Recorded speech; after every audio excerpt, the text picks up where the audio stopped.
the MAGA base, the minute that Trump says we're in a war with Iran, they are going to overwhelmingly back him because they have every single time. Cenk Uygur is continuing his anti-war tour, but instead of arguing with people that are for the war, he's instead arguing with Krystal and Kulinsky on their show Breaking Points in regards to the outreach strategy. They disagree on terms and really who their target audience will be. It does get very heated, but it's a super necessary debate to have with people you agree with. Because as we'll see in the clips that we'll cover, they don't disagree on the policy, they disagree on who they're even talking to. These conversations need to keep happening. So let's watch these clips and we'll talk about it afterwards. Rogan hosted Zuckerberg and Andreessen to attack the CFPB. Of course he did. To gut and attack the CFPB. Be a Bernie Sanders progressive overnight? No, but you insane? No, guys. Are you insane? You were the one who apparently thought that. Cenk, no, but if anything is going to be populist, hold on, Cenk. Let me finish a thought. If anything, if the populist right stands for anything, you would think it would be an anti-scam bureau that is wildly effective. But no, and actually stood up against debanking conservatives. But no.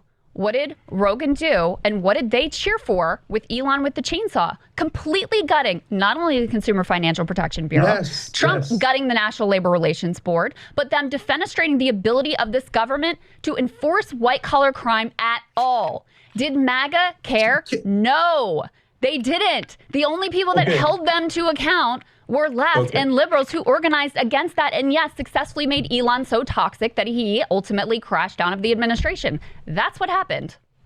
So let me try explaining it this way and see if I can get through to you guys. So you keep telling me all the things that Trump did wrong. Of course he did. So I'm saying that it's a given that he's always going to do, for example, 90% of things massively wrong. And in the other 10% that he plans to do wrong, I'm saying we have a fighter's chance if we ally and we show hypocrisy or we get allies. It's a win-win either way, okay? So for example, in opposing the war, either they become our allies and somehow at some point we stop this war, or we show, oh, you guys never meant it. Now you're the pro-war party, which makes us much more likely to win over independents and win the next election. But as I say that, you keep framing it as if I agree with them 90%, and where I think that I'm going to flip them overnight on the 90% where we disagree. No, there's no chance of that. So you can stop asking that question. They're not going to move on cutting the budget, and they're not going to listen that, hey, you know what, you shouldn't cut the malaria treatment in Africa. You shouldn't cut the Consumer Financial Protection Bureau because every dollar we spend there, we get back $20, et cetera. But if you go with your maximalist approach, guys, and you say, all right, I'm fighting you in a maximum way, so that means I'm never going to agree with you. I'm going to insult you at every turn. I'm not going to listen to you. So when you come in and you go, hey, guys, let's ally against the war, or maybe did you think that Elon's and I said this in every right-wing talk show that I did, and I said it at the Charlie Kirk event, I said, remember, beware of your own donors like Elon Musk. And then eventually they got aware of their own donors. Now, did they do it magically and overnight? No, it was mainly a fight between Elon and Trump, right? It was their egos. It had nothing to do with Charlie Kirk. And the reason they are unpopular is not because the left's maximalist approach of yelling fascist at every Trump voter is working. It's because their policies are deeply unpopular. And who explains that their policies are deeply unpopular? The left and liberals are the ones that highlight how deeply unpopular those policies are. So that's where the credit belongs. Like I do. So right, but that's not like Joe Rogan does, right? Joe Rogan doesn't do that. Charlie Kirk doesn't do that. They don't do that. I just said how unpopular they are. Yeah, but my point is, Joe Rogan and Charlie Kirk don't do that, Cenk. They're not allies. Joe Rogan and Charlie Kirk don't do that. Steve Bannon doesn't do that. Sloppy Steve goes and gives Trump a hand job every day. That's the point, is that they're not allies. And by the way, even on the Iran war thing, they're lying. They are lying. We literally have the quotes right here. Charlie Kirk is already backpedaling. Quote, we must trust Trump in this situation. Steve Bannon, if Trump ultimately decides to bomb Iran's nuclear sites, MAGA would come around. That's not me speaking. That's Steve Bannon. The vast majority of the MAGA movement will go, look, we trust your judgment. We don't like it. In fact, we may hate it, but we'll get on board. Tucker Carlson called Trump and apologized, and he also said on his podcast with Steve Bannon, quote, I'd like Israel, I don't talk about Gaza because my audience got mad at me. He said, quote, watching Donald Trump, who at his core is sincere about peace, I feel for President Trump, and he just has to roll with it. That is not true. What he's saying is not true. These are not allies. They will immediately start moving the goalposts as soon as Trump starts bombing Iran. Here we go again. You're going to get this. You're going to get, oh, he's getting bad advice from the neocons around him. It's not a big deal. It's a limited attack. It's defensive. It's not offensive. This isn't like Iraq. There are no boots on the ground. The only people who are sincere that I will grant you, Cenk, is libertarians. So Thomas Massey and Dave Smith, because libertarians have a track record like Ron Paul did of being very principled, but everybody in MAGA, or 99% of them, will bend the knee, just like 99% of the ones in Congress have already bent the knee. Even Marjorie Taylor Greene, who's saying things that are against the war, she's ultimately not signing on to the bill to block the war. See, it's already getting pretty hot. But their main point of contention is who they're talking to. Cal and Krystal think that, and rightly so, the news pundits and politicians are going to completely bend to power because that's what they do. They can pretend to be against or for anything, but as soon as whoever's above them in the hierarchy says get in line, they will get in line. That's the role they play in society. It is what it is. But Cenk's target audience is not the people in power or even the people in the media. It's the people who watch them, the ones who already agree with you. If we say we're anti-war and you say, yeah, but you're in a different party, who cares? Are you also anti-war? Yes. So then we agree. Just try to make sure you voice that opinion to your man. That's Cenk's whole message. It seems like he's trying to make it clear that if you're anti-war, no matter what else you support or who else you support, there is a coalition for you that may not only be within your party of choice. Cal and Krystal are correct in saying that pundits are gonna fold because their anti-war rhetoric was fake to begin with. That may have been true, but the reason they had to lie about being anti-war is because their audience was anti-war. So those people are reachable. It doesn't matter what else we disagree with. If you are anti-war, we're on the same side on at least that. Anything else, we'll talk about that a different time. Right now, we agree on this. Let's not ruin that base level of communication and understanding by calling each other names. We could save that for a different time. Okay, so here we go again. So again, 90-10, guys. The framing of that question makes it sound like I think Steve Bannon and Tucker Carlson have good intent, and my God, they're ready to rebel on everything against Donald Trump. I said Iran. No. I said Iran. And I just answer a question. But I didn't say that. I said Iran. Okay. Yeah, that's okay. So I think that obviously 90% of the influencers, the hosts, etc., are going to stick with Trump 100%, right? Well, I wouldn't even say 90%. I'd say 75% or so. Are they going to kiss his ass on everything? Well, of course they are. They're on the right, and their whole ecosystem is based on kissing politicians and leaders' asses. Now, let's be honest, not us and not you guys, but MSNBC and now a lot of online hosts on the left, their job is to kiss Democratic ass. And they say, oh, yeah, Joe Biden was young and dynamic, et cetera. So, yes, we have the partisans, and they are, by definition, always going to stick with one side is great, the other side is the devil. Okay. So now when you get to the 25% of hosts, because now the reason I moved it from 10 to 25, because you're including Rogan, et cetera. So is Rogan the same as Steve Bannon? If you think he is, that's just totally wrong. Now, do they agree on a lot of things? Yes. Do they agree on everything? No. Does Steve Bannon right about most things? No, he's horribly, horribly wrong about most things. So will they, when Trump says heal, will they heal? In the beginning, yes. And that's exactly what you're saying. But the reason they're having to heal is because they started rebelling in the first place. And Trump got mad and everybody else got mad. And even today, you just go on any website. So Bannon is saying, don't go to war. It's terrible. Is he then saying, oh, Donald Trump? Of course he is, because he's on that side. And did we see a lot of left-leaning hosts go, oh, well, Joe Biden and Kamala Harris are corporate guys and they're bad, but we have to go with them anyway? Yes, we did. But look, you have to be honest about what's actually happening. So if you guys are saying, and I'm not trying to strawman you guys like you did, in my opinion, in the framing of every question. So I'm asking you, you're saying it's all fake, and you think that all these right-wing hosts are not actually anti-war, but they've been telling their audience now for months that the war is a terrible. Let me ask the question, and that the war is a terrible, terrible, terrible idea. But And how would that strategy work? So they get their audience totally against the war, then they capitulate to Trump. Let me tell you how that strategy works. How did that help them be pro-war? Let me explain. Let me explain how My that strategy works. answer to your question is yes, by the way. In 99% of cases, they are just lying, and they'll go and suck Trump off again. So let me... That's a real disagreement. Jake, they're already backing off, and the war didn't even start yet. We didn't even bomb the nuclear sites yet. They're already backing off. How this strategy works, okay? They postured as anti-war because they thought it was a good electoral strategy. So now they have some track record laid of claiming that Trump is the pro-peace candidate, blah, blah, blah. And why was it a good strategy? Because their voters are anti-war. Okay, we'll come back to that. Okay, the polling is wildly at odds with you, Cenk, on that. We can come back to that in a second. But okay, so they this is the pro-peace ticket, whatever. And I think there were a lot of independents actually who were swayed by that anti-war message, which was completely at odds with reality and with Trump's first term. I think we all agree with that. Okay, so I think there were independent voters who were swayed by that. Charlie Kirk and others now, to maintain some credibility, they have to postulate, Trump is getting pulled into this and the neocons are tricking him and confusing him, etc. It's never his fault. But we already know how this plays out because it's already played out. Trump called Tucker kooky and said he needs to get a TV network, basically saying he's a has-been. Tucker called him to apologize. That was a message not just to Tucker, but to everybody else. Time to bend the knee, time to get on board. And they did. They did. Yeah. So we don't have to guess. It's already happened. It's already played out. Right, they've already bent the knee.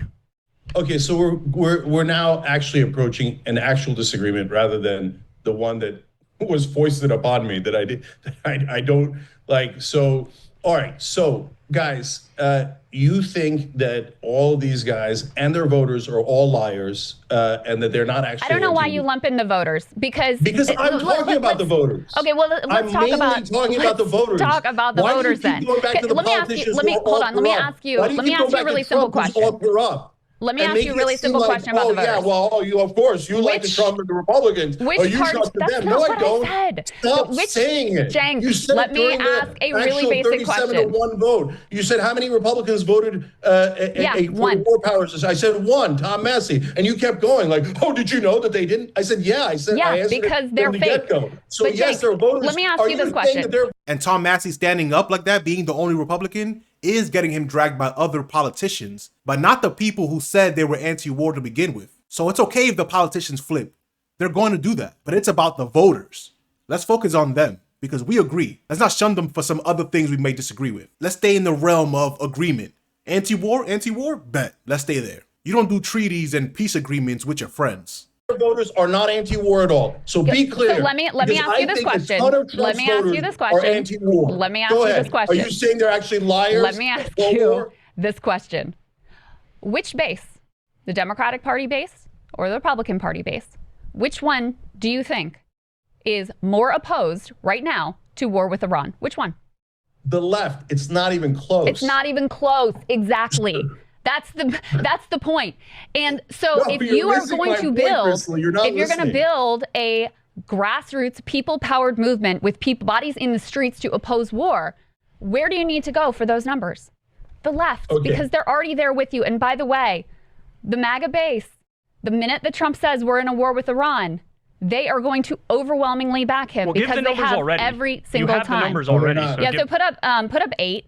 This is element 8, I believe. For us, these are the poll numbers. Now, there are other polls out there, I grant you, but this is among Trump 2024 voters. You ask them, do you support or oppose the U.S. providing offensive weapons to help Israel strike Iranian military targets? What we're doing now, 79% support. Do you support or oppose the U.S. taking its own direct military action, if necessary, to prevent Iran from developing nuclear weapons? That's exactly the framing that Trump is using right now. Support 72%. They are more pro-war. So are there some who, don't want to get in another foreign entanglement? Sure.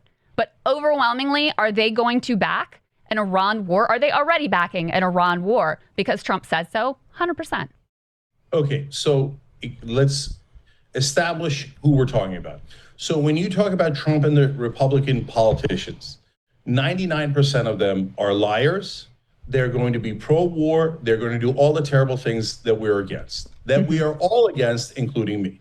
Okay. Now, when you move to the media, I'm out on a limb and I get it. If you grant them an inch, people will say, okay, that's it. You love them and you're a Trump supporter, et cetera. But I'm doing it anyway because I'm being honest. I think 75% of them are unreachable, but 25% of them at a minimum actually will listen to you, have their own audience pushing them to be anti-war. They're not with us on all issues. They're not with us on most issues.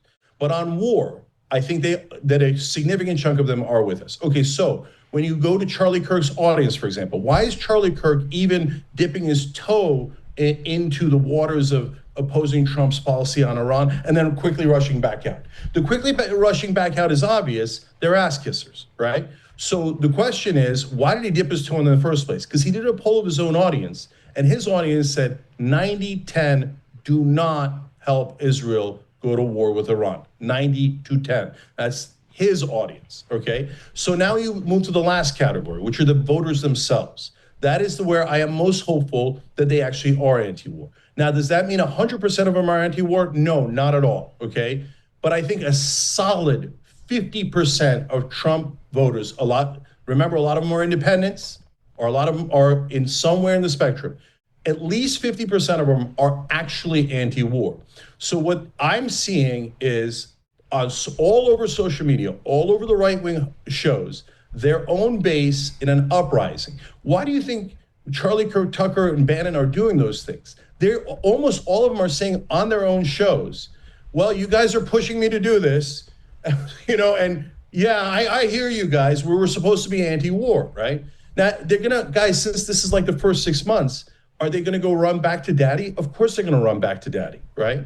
So what we're trying to do is not turn all of them against all of Trump's policies instantly, because that is wildly unrealistic.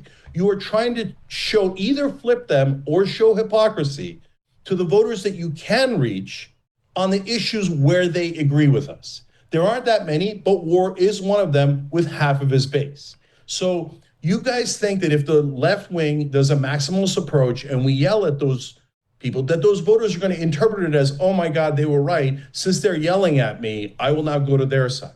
My strategy is go on those shows to talk to their audience and say, look, I'm not trying to trick you. I think you guys actually, a lot of you are actually anti-war. And I'm anti-war. And guys, you'd be surprised that they don't think the left is anti-war at all. They would have the same exact conversation in reverse. They would ask incredulously, who do you think is more anti-war, left or right? And they would all say right, and that the left is more pro-war. And I'm like, no, guys, no, we're totally anti-war. So Dave Smith and I did a coalition. Dave Smith did a great job on your show, Breaking Points. Fantastic. I agree with you. Libertarians are the first to peel off. And great, look, we peeled off the libertarians on the issue of war. Perfect. And we're doing a website, unitedagainstwar.com, where I'm inviting allies. And if it turns out only the libertarians come and the right wing does not come, okay, then that's what happened. So now, if you're saying that no revolt happened at all, it was all fake, all the media guys were fake, 100% of them, and all the voters were fake, 100% of them, and they all actually love war, okay, that's a straw man. I don't think you're saying that. But you got to tell me what you are saying. Are you saying that none of their voters are anti-war, or a big chunk or a small chunk, and that if we yell at them, they'll become more anti-war? Or if we reach out and say, hey, let's form an anti-war alliance, they'll be more anti-war? So I'll tell you what I'm saying. I think that once Trump starts bombing Iran, those numbers we just showed you are correct. So like 70 to 80% of the Republican base will be in favor of it. Even if that were to be true, where 70% or 80% of the Republican Party will be supportive of the war as soon as things start flying, that still leaves 20 to 30% of people who are going to be still against it. That's who we're trying to target and focus on. Of course, there's going to be people that are going to go along to get along. Let them. That's fine. It's not fine, but it's going to happen regardless. But what we can do is alienate those 20% of people that do agree with us. According to those numbers, if it's 1 out of every 5 people that are Republicans that say, yeah, I support Trump, but only because I was tricked into believing he was the peace candidate, we have to give those people somewhere else to go. If we just say, who cares because you voted for this, and they say, no, I didn't. I don't want war. Like Cenk said, if you ask a lot of Republicans who's the anti-war party, they're going to say the right wing. The truth is that most politicians are pro-war because they all receive money from weapons manufacturers. So we have to make sure the people who are not pro-war have a place to vote. And that's not going to happen by shaming or bashing them, But if you made it this far into the video, you might as well like and subscribe to the channel. Peace.